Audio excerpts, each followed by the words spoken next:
On the Prowl. Hello and welcome to the season finale of On the Prowl, the Daily Princetonian's weekly sports telecast.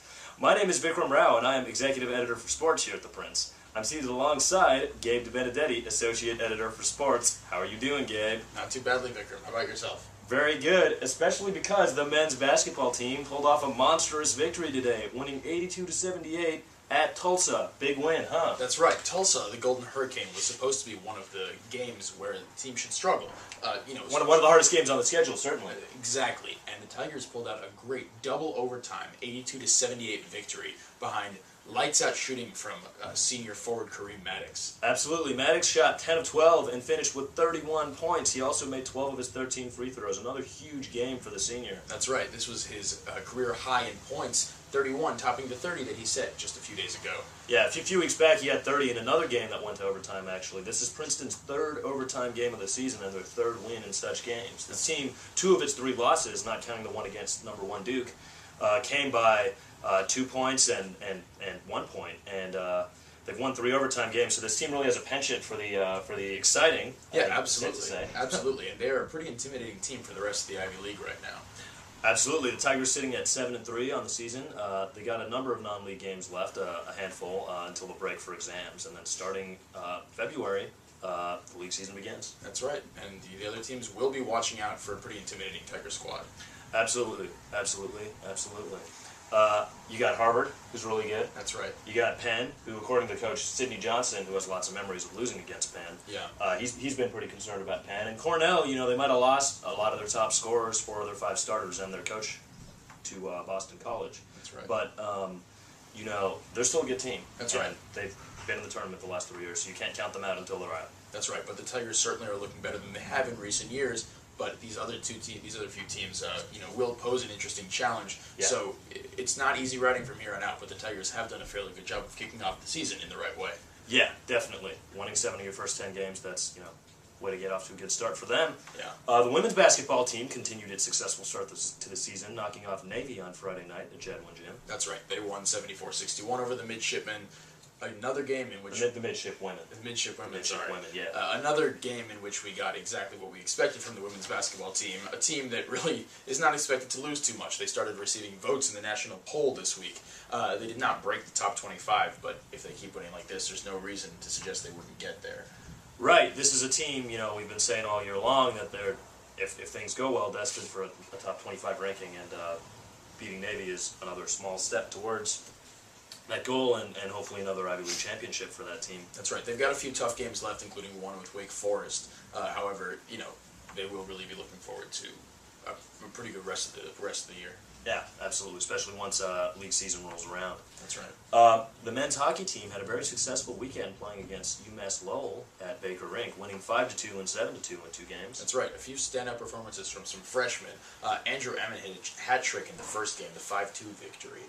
And it was pretty remarkable. It was in one 5-on-5 situation, one power play situation, and one short-handed situation. Right, yeah. 3 goals, 3 different ways. That's right. Another freshman, Matt Ferris, stepped up in the second game, the 7-2 victory, scoring 2 goals for his 3rd and 4th on the season.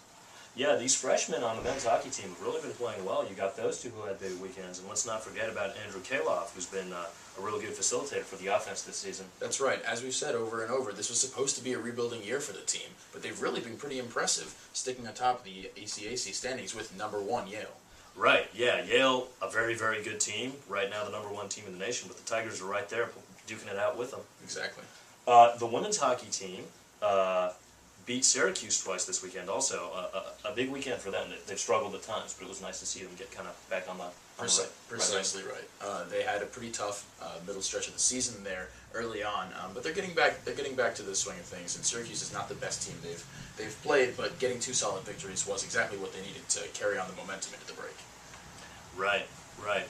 Finally, the wrestling team played a trio of matches this weekend. The Tigers knocked off George Mason for their first win of the season, but fell to Rutgers and Rider, in-state rivals.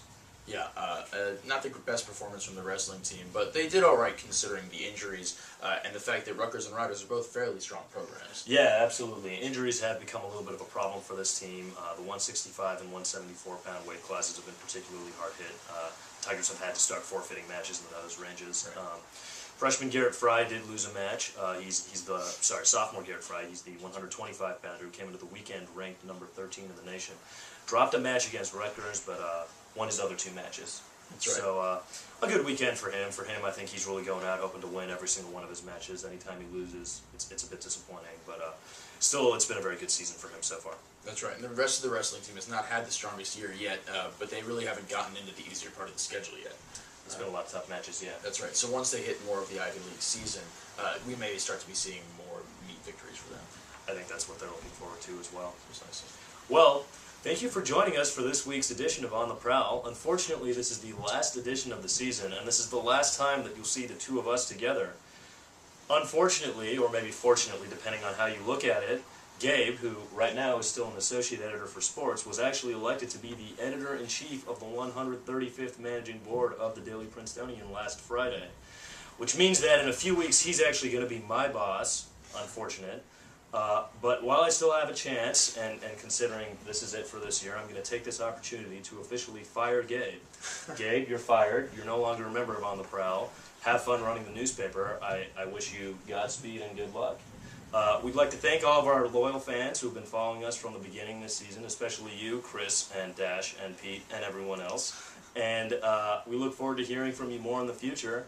Next year, we'll be back in action-packed with all sorts of new additions and quirks and twists that we're going to put on the Prowl, and we hope you'll be back and excited to watch us then. So until then, thank you, and good luck with Dean's Date and exams.